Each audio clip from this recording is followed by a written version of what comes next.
La sombra del dragón, de César Cervantes. Editorial Malabaria Producciones.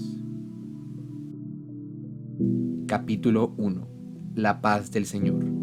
El sol se ocultaba tras las montañas aún despobladas que rodean la pequeña ciudad de Ensenada, Baja California. El viento frío del otoño mecía las hojas de los árboles en el atrio de la humilde parroquia. Dentro del modesto pero elegante recinto, unas 20 o 30 personas atendían a las palabras del viejo sacerdote. La paz del Señor sea con ustedes. Y con tu espíritu. El eco de las voces reverberó unos segundos en las paredes, disipándose en cuanto la gente comenzó a levantarse para abandonar el lugar. Mientras observaba cómo sus feligreses se retiraban en silencio y los monaguillos guardaban todo en su debido lugar, el padre Soler no pudo evitar una mueca de dolor. La espalda le punzaba con espasmos inesperados que lo obligaban a encorvarse y a cojear. Cada vez se le hacía más difícil soportar de pie todo el servicio. Ya había tenido que comenzar a sentarse durante las lecturas del Evangelio, cosa que siempre le había parecido poco digna y un tanto irrespetuosa. Recordaba al anciano Monseñor Arrieta, de sus días en el seminario, cómo se le veía casi dormido durante las lecturas, cómo le costaba caminar y sostenerse frente al santo altar. Al final de su vida, el pobre monseñor tenía que asistir a los servicios en silla de ruedas, ya sin ser capaz de hablar, o más bien, de emitir palabras comprensibles, y se limitaba a ser colocado a un lado del atril de lecturas mientras se desarrollaba la misa. Si uno no le prestaba mucha atención, se confundía con las estatuas de los santos y mártires que adornaban el recinto. El padre Soler no quería convertirse en una estatua. Todo listo, padre. La voz del pequeño Manuel, el monaguillo, lo sacó de su letargo. No se había percatado del tiempo que había transcurrido. Afuera ya estaba oscuro, y en la parroquia solo quedaban los tres monaguillos, que ya terminaban de cerrar las puertas principales, apagar las velas y acomodar y limpiar los asientos. Gracias, mi hijo, Le respondió el anciano. pueden retirarse. Yo tengo algunas cosas que hacer en mi estudio, pero no necesitaré de su asistencia. De acuerdo, padre, dijo el niño con una sonrisa. Cuídese mucho. Dios lo bendiga. Dios te bendiga, mi niño. Váyanse con cuidado. Los niños salieron por la puerta lateral cerrándola tras ellos. El padre Soler pudo escuchar cómo corrían y jugueteaban mientras cruzaban el atrio. Se dirigió con paso cansado hacia la rectoría. Se despojó de la sotana y la colgó con cuidado. Se sentó en un antiguo sillón de piel desgastada. Tomó de la mesa que tenía a un lado un grueso tomo forrado de cuero de color rojo, asombrosamente oscuro. Se puso sus lentes de lectura y se adentró en las páginas amarillentas. Habían pasado un par de horas cuando escuchó que tocaban en la puerta exterior de la rectoría. Se levantó con las piernas algo entumecidas y abrió. Del otro lado se encontraba un joven vestido con un desgastado traje gris, sin corbata y con un abrigo viejo cubriéndolo del frío nocturno. Cargaba un portafolio de cuero negro y usaba un sombrero tipo fedora que claramente había sido heredado o comprado en una tienda de segunda mano. Una larga barba negra cubría su rostro. En conjunto, daba la ilusión de ser alguien que venía de un tiempo más antiguo. El viejo sacerdote se percató de que algo de niebla había cubierto ya la ciudad. A veces sucedía. No había una época del año en que se anticipara. En primavera, verano, otoño o invierno, a veces en pleno día, simplemente se veía un muro grisáceo acercarse desde la bahía y poco a poco engullía la ciudad, envolviéndola en un halo de misterio que el padre Soler siempre había encontrado extrañamente agradable. Buenas noches, padre. Buenas noches. Pase. El joven se adentró en el estudio, dejó su abrigo y su sombrero, y se sentó en una silla de madera que el padre había preparado para él frente a su sillón. ¿Cómo ha seguido de sus dolores? Preguntó el hombre. Más o menos, hijo. Gracias a Dios aún puedo dar el servicio, pero él sabe que cada vez me es más complicado. Contempló el rostro del joven. Te noto un tanto serio esta noche. Todo bien, padre. Tal vez es la niebla. No estoy acostumbrado. Me inquieta un poco. A algunos les pasa. A mí me gusta verla como una forma de recordar que, como hombres, entendemos muy poco del mundo que Dios nos ha regalado. Este velo, que en ocasiones no nos permite ver ni el otro lado de la calle, es Dios diciendo, mantente humilde, no sabes lo que hay allá afuera, no conoces todas las respuestas. Hizo una breve pausa mientras contemplaba por la ventana la cada vez más densa niebla. Y hay respuestas que los hombres no deberían conocer. Y sin embargo seguimos preguntando, respondió el joven. Y sin embargo, seguimos preguntando. Repitió serio el anciano. Creo que no aprendemos muy rápido. dijo soltando una risa cansada. Un espasmo corrió por su espalda. Trató de disimularlo, pero después de varias noches que había compartido con el joven en las pasadas semanas, éste se percató de inmediato y se levantó a ayudarlo. Siéntese, padre, siéntese. Lo tomó del brazo, lo acompañó hasta el sillón y lo ayudó a sentarse. Gracias, hijo. Dios te bendiga. Dijo el padre suavemente. El joven se sentó en la silla que quedaba de frente al padre. Buscó en su portafolio y sacó un cuaderno de notas. ¿En qué nos quedamos la última vez? Preguntó el anciano. En realidad creo que ya me contó todo. El caso de la niña... El joven revisó sus notas anteriores. Melissa. Fue el último que tuvo, ¿no es así? Ah, sí. Melissa. Pobre niña. La mirada del anciano se llenó de tristeza. De hecho, hoy me gustaría hablar más de usted. ¿De qué lo llevó a realizar su misión? ¿De cómo se sentía al hacerlo, por ejemplo? ¿Cómo supo que quería ser exorcista? Bueno, en realidad no lo sabía. Es decir, sabía que quería ser sacerdote desde muy joven. Fue por eso que entré al seminario, pero mientras estudiaba descubrí la demonología. Muchos sacerdotes en realidad no creen en los demonios. Creen que son solo ideas o formas en las que la gente visualiza las emociones negativas o los pensamientos violentos. Pero desde luego la iglesia cree que existen, interrumpió el joven. De otro modo no tendría un protocolo para capacitar a sus sacerdotes y atender los casos en los que se sospecha una posesión. No puedes creer en Dios y no creer en el demonio. Son dos lados de una misma moneda. En realidad, cuando te has encontrado tan de cerca a la oscuridad, aprendes a apreciar más la luz. Es como un sordo que escucha por primera vez. Puede apreciar detalles que nosotros pasamos por alto, dijo el padre. Pero, ¿en qué momento se dijo, voy a ser exorcista? Preguntó el hombre. ¿En qué momento dijiste, voy a ser escritor? Respondió el anciano con una sonrisa. Algunas cosas simplemente pasan. Sientes una especie de llamado y solo hace falta alguien que te diga que tienes talento para lo que haces y que crea en ti para que decidas dedicar tu tiempo en la tierra a esa labor. El joven rió levemente mientras escribía en su cuaderno. Creo que aún me falta conocer a ese alguien. Ya lo conoces, muchacho. Yo creo en ti. Creo que tienes talento para ser un gran escritor. No recuerdo haberle mostrado nada que haya escrito, dijo el joven. No, Afirmó el sacerdote. pero solo una persona disciplinada y apasionada dedicaría horas y horas de su vida investigando para su novela. Además, sabes hacer las preguntas correctas. Eso también es talento. Ya verás. Algún día verás en todas las librerías un libro escrito por David Olivier. Y será todo un éxito.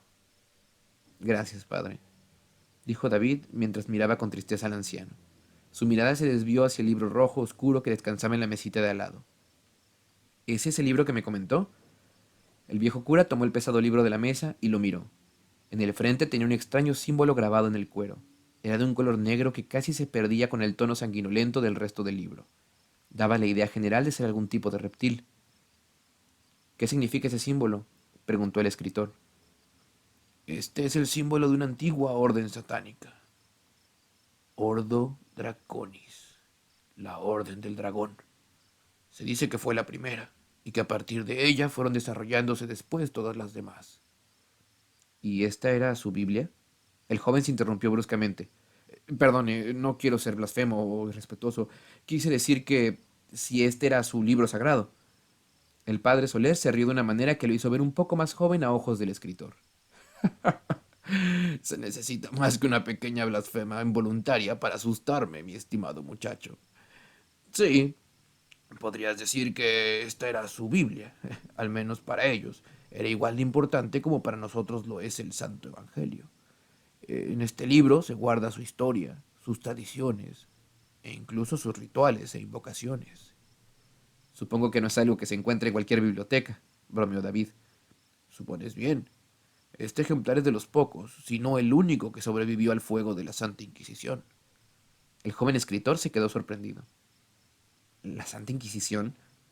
O sea que este libro tiene siglos, Poco más de 700 años. afirmó el anciano. ¿Me permite verlo?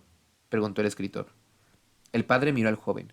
Bajó la mirada al libro que sostenía y luego con voz triste pero firme dijo: No, lo siento, señor Olivier. Acordé mostrárselo, y hay algunos párrafos que puedo compartir con usted si así lo desea, pero no puedo dejar que este libro pase a otras manos. Fue un juramento que hice a mi maestro el día en que me lo encomendó. No entiendo, padre, dijo decepcionado el joven. No se preocupe. ¿Quiere un café? Dijo mientras se levantaba de su silla e iba a la mesita al otro lado del estudio, donde el padre guardaba las tazas, insumos y una vieja cafetera eléctrica que había encendido anticipando la llegada del escritor. Mejor un té, hijo, por favor. Ya es muy tarde para mí como para tomar café. Claro, padre, dijo sonriendo David. Rigoberto Soler había sido sacerdote por casi 50 años. En todo ese tiempo había aprendido a ver la bondad en cada persona que se encontraba. Cuando se retiró de su labor como exorcista del Vaticano, lo que le ayudó a superar la depresión fue fundar el centro comunitario en la pequeña parroquia que le asignaron. Ver que había gente dispuesta a enfrentar y superar sus propios demonios le ayudó a encontrar un nuevo propósito. Pasaba horas hablando con personas que enfrentaban enfermedades, adicciones, pérdidas y fracasos, y mientras los ayudaba a encontrar a Dios, él mismo iba reencontrando su camino. En el joven David Olivier, que llegó a su iglesia unas semanas atrás, había sentido esa misma oscuridad sepultada que él mismo experimentó años antes. Era algo de lo que nunca habían hablado en sus reuniones. En realidad no hablaban del escritor. Todo el objetivo era que el sacerdote compartiera su experiencia como sacerdote y su trabajo en los campos de la demonología y el ocultismo. Sintió un poco de nostalgia al pensar que esta sería tal vez su última sesión. Después de que le compartiera lo poco que le era permitido compartir de aquel antiguo libro, no habría más de qué hablar, y había llegado a apreciar al joven escritor. Era agradable tener a alguien con quien hablar, especialmente de temas con los que cualquiera de sus feligreses se asustaría. Aquí tiene, dijo David acercándole la taza. Muchas gracias, hijo. El anciano tomó un largo sorbo. El té estaba un poco amargo, pero el calor le recorrió el cuerpo adolorido y lo reconfortó. David se sentó en su silla con una taza humeante de café y bebió lentamente mientras contemplaba con nostalgia al frágil anciano. Le recordaba a su abuelo. Eso lo pensó desde la primera vez que lo vio. Le llenaba de tristeza tener que despedirse de él. ¿Puedo preguntarle algo? Soltó el joven con un tono triste. Claro, hijo, Dijo el padre sonriendo. ¿Usted cree en el mal? Me refiero a que si cree que algunos hombres son malos por naturaleza, y si es así, ¿pueden hallar el perdón de Dios? no. Dios no va a perdonarlos. Respondió con seriedad el sacerdote. David lo miró sorprendido, pero antes de que pudiera responder, el anciano continuó. Dios no puede perdonarlos porque Dios no guarda rencor. Él lo ve todo, lo sabe todo y, si Él quisiera, podría cambiar todo lo que fuera su voluntad. Expuso el padre Soler. No lo entiendo, confesó David. Nosotros nos enojamos cuando algo no sale como esperábamos, o cuando no podemos cambiar algo que nos disgusta. Para Dios, nada es inesperado o desconocido, y tiene el poder de cambiar todo con solo pensarlo. Por eso no puede enojarse, y mucho menos guardar rencor. Por lo tanto, Dios no necesita perdonar a nadie. Nunca lo había pensado así, afirmó el joven. Pero, ¿por qué permite entonces que hagamos cosas malas? Él nos dio un gran regalo, que es al mismo tiempo una gran carga. El libre albedrío. Podemos decidir nuestras acciones libremente, pero debemos enfrentar las consecuencias, Sentenció el cura. En el infierno, completó David. cada quien crea su propio infierno, hijo. Aquí, Señaló su cabeza. y aquí. Señaló su corazón. Hizo una pausa y continuó. De hecho, tenía un maestro en el Vaticano que decía, yo no temo a los demonios, ellos son víctimas de sus instintos y esclavos de las reglas divinas. Temo a los hombres, porque son libres de hacer lo que les plazca, y nunca puedes saber si es la luz o la oscuridad la que motiva sus acciones. Una mueca de dolor apareció en el rostro del anciano, pero esta vez no venía de la espalda, sino del pecho. Un dolor que no le era familiar, pero que después de una breve punzada se había convertido en un entumecimiento casi agradable. Podía sentir cómo su pulso se aminoraba y escuchaba como un eco lejano sus respiraciones, cada vez más pausadas. Alcanzó a ver a David Olivier, el joven escritor sentado frente a él. Lo miraba algo borroso, como si la niebla que engullía a la ciudad hubiera entrado también en la rectoría. A pesar de eso, pudo ver la tristeza en su rostro. «Siento mucho que haya tenido que ser así», confesó el joven. «Pero me enviaron por el libro. Si de algo sirve, fue mi idea hacerlo de esta manera, con el menor dolor posible. Aún así deberé vivir con las consecuencias. No creo que nos vayamos a encontrar del otro lado». Hizo una pausa mientras su voz se quebraba lentamente. «No supongo que yo vaya a ir al mismo lugar que usted. En serio lo lamento mucho, pero no había otra forma. Descanse, padre. Que la paz del Señor sea con usted y con su espíritu». Un último aliento emanó del cuerpo cansado del sacerdote, que terminó por relajarse en el sillón. David Olivier guardó su cuaderno en su portafolio, se acercó al cuerpo del anciano y le retiró con suavidad el libro de las manos. Lo contempló un momento y lo guardó en su portafolio. Sabía que nadie buscaría al padre a esas horas, así que se tomó todo el tiempo necesario para eliminar cualquier rastro de su presencia ahí esa noche. Guardó con cuidado el pequeño frasco ámbar donde llevó el veneno, lavó la taza del padre, le sirvió media taza de té y la dejó sobre la mesita al lado del sillón. Limpió y acomodó la taza que él había usado, pegó la silla a la pared, se colocó el abrigo y el sombrero, y dando una última mirada a ese hombre que había creído en él y que había mirado más allá de su oscuridad, salió por la puerta, la cerró con cuidado y se adentró en la niebla.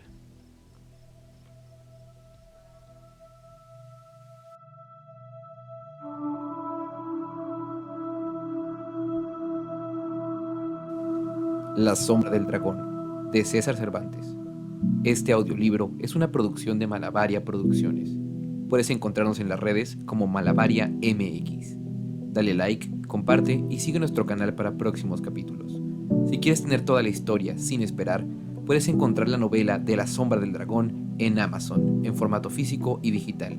Los links están en la descripción.